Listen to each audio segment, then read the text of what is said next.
Hey, what's going on, Insta? Hey, this is Big T SWLA, and figured I'd give you all a tour of the music room and show off some of the Les Pauls and the stuff I used to jam out. You'll also hear the friendly Magnus barking and doing all kinds of stuff while we're doing this, because he hears me talking, he thinks somebody is here. So he's a great guard dog. So let's get started. Let's take a look. All right, so this beauty here is my 2005 Les Paul Custom. It is a custom shop model. The binding is still pretty white. Unfortunately, it's not been gigged. Changed out the head plate for High Life Rocker. Basically, this guitar is not weight relieved or chambered. It is full weight. It's a little over 18 pounds. Thus my heavy duty strap here. It's pretty awesome. The pickups are kind of tame in it, so I don't play it as often as the other guitars that we'll get to look at. But it is nevertheless an ebony board, and like I said, no weight relief or chambering. Did change out the volume knobs, so they were more to my taste, the speed knobs as Gibson calls them. So let's move over to the lineage here. This one here is a Seafoam 2019 standard. It is chambered and weight relieved. It's extremely light. It's lighter than my Studio that I bought back in 2007. So it is pretty ridiculous. It's got a nice board on it, but small frets. So I don't play this as much as the other ones. Let's move to this one here. Everybody wants to see this one. Pretty good. Everybody thinks Randy Rhoads when they see this cream. It is a custom classic. So you have the binding on the front without the back. But it is a gorgeous guitar. I mean, in stage light, this thing really pops. It's a torrefied maple fretboard. When Gibson was having their lumber confiscation issues, which was a bunch of shit from the so-called Justice Department, they couldn't put the normal ebony boards like it's on that one. A couple years makes on this guitar, so that's why it's got a lighter maple-looking fretboard. In fact, this was just oiled with lemon oil just 2 days ago. So, and I buffed the frets, so it does still look very light. It's an unusual look for people that have seen cream Les Pauls for a long time. Again, Gibson headstock with the classic split diamond, and then again High Life Rocker, which is my original Twitter handle, high without the GH in High Life Rocker. But yeah, this guitar is ridiculous. High frets, really active pickups. I think they're the Burst Bucker 3s, and I do play it often. I did switch out the knobs from black to white. They are a little more white than the body is cream, so hopefully those will blend in over time. Next I want to have a look at is can I remember in 07? 03. This is a 2003 Gibson SG Supreme with a quadruple A flame top. Okay, that's the beauty of maple right there. It's totally stock. Bought it from a guy in California before I moved to Louisiana. This has an ebony 24 fret board, and again changed out the plate, split diamond on the headstock, and as you can imagine, this thing's a beast. I had John Lynch out of Northwest Indiana, my main luthier and a repair guy for many years, dating back to the 90s, work on this guitar for me to get it up to spec, and mainly just tune it to D. So I play a lot of Electric Wizard and tuned down stuff outside of standard on that guitar. Very easy to play, but very headstock heavy because that body doesn't weigh too much. So then we move on to the beast that is known as the 2011, besides this beast here. Yeah, okay. Besides this beast here, this is a 2011 Traditional Pro Les Paul. Totally found this by accident. at the Maryville, Indiana Guitar Center. Ridiculous flamage on the back of the neck and even into the body, which is kind of unusual on the back of a non-custom or non-painted guitar. But the main thing is the zebras, the tobacco burst. I did change out the knobs to the top hats, but what's really cool is these are the. Well, we can't really do it with one hand here with the dog in my face, but coil taps on both pickups, and then the flamage on this fretboard is pretty ridiculous. In fact, when my Siberian Husky was still alive, he was at a Petco next door to the Guitar Center. Very convenient for me, and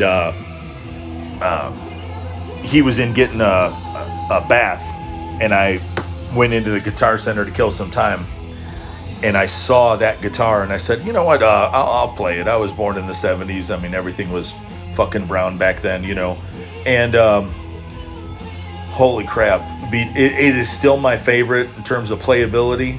The frets, the neck, pickups are screaming. No need to buy anything else. It really smokes. You know, sadly, the Cream Custom, the 2019 Standard, and the Holy Grail guitar, the 2005 Custom Shop Custom Black Beauty, as they're known.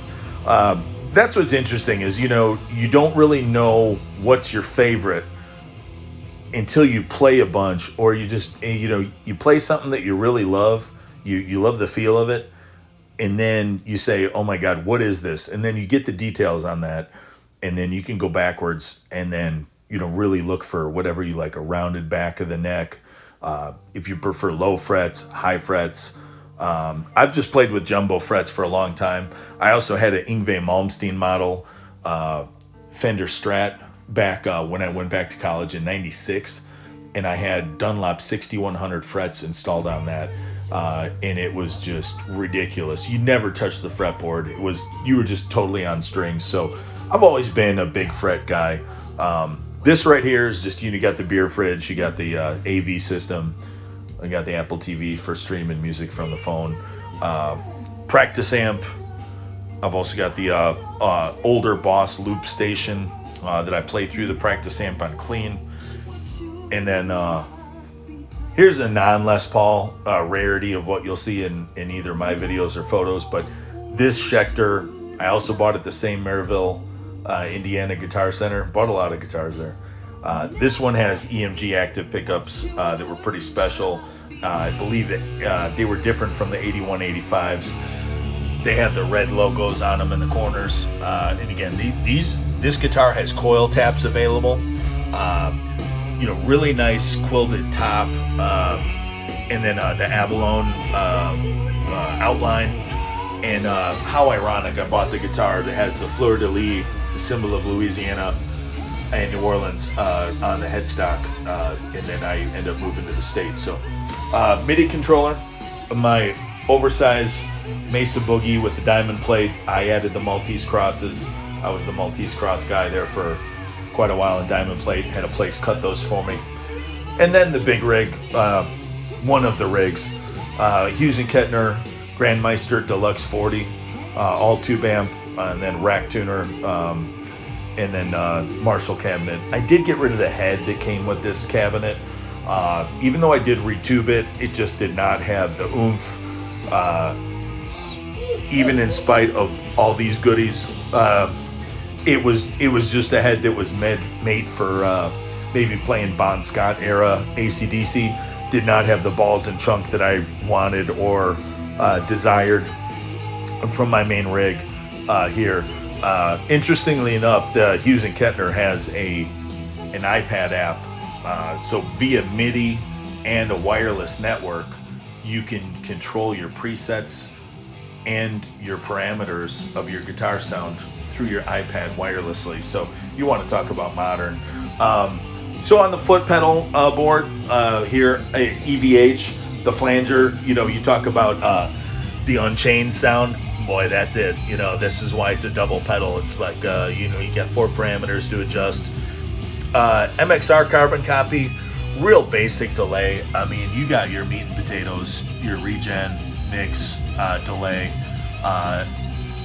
real straightforward.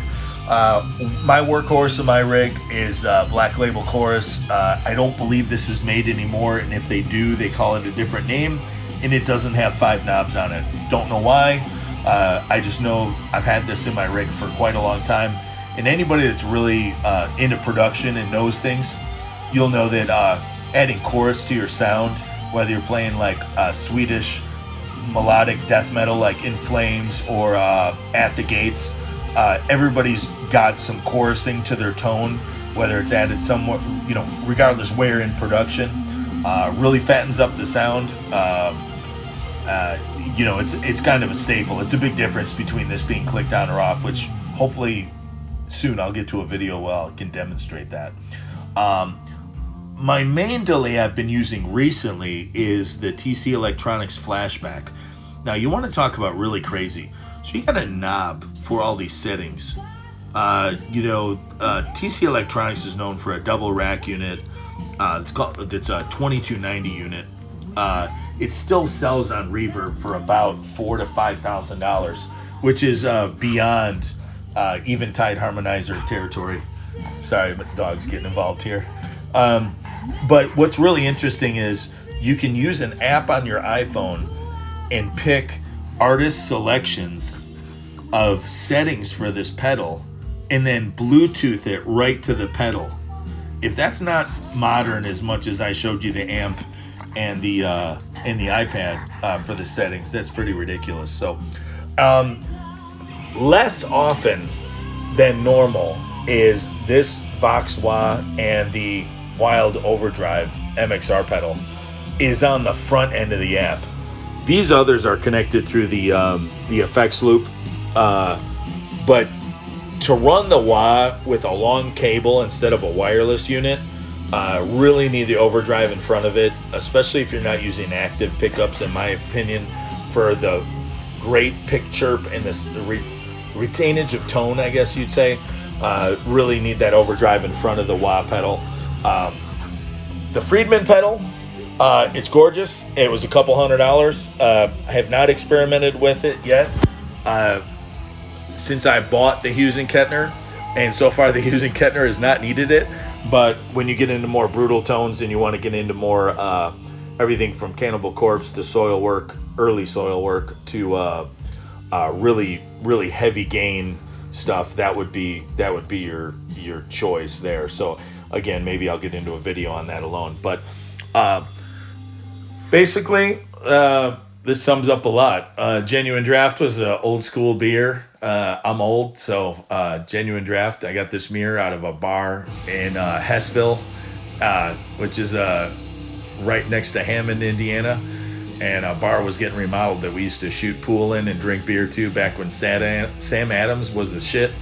And that was all you could get, the best beer you could get. And one night we were walking the strip there, and the guy was remodeling it. He said, "Yeah, if there's anything on the walls you want." So played a lot of pool and stuff, and drank a lot of beer, and had a lot of cool times in front of this mirror. And little did I know, it's still with me in almost 2021. So good times there. So guitar-wise, hope you enjoyed the little journey. I'll leave it another snippet from the wall. Go Blackhawks. Also, Social Distortion. Lots of artist picks and passes and stuff like that. So, hey, it's all part of the musical experience. So, hey, I don't know who Digger is, but go to bed, bro. It's only 10:30. So, Greg, what's up, man? 10:30? No, this is early, especially after you had a nap with your dog. So, hope you enjoyed the little live view. This is back to the main area here for audio control besides this crazy mutt. So before he chews off my hand, I'll let y'all go. So hopefully you enjoyed Go Live with the guitar rundown. This is just a few of them. So peace out. Later.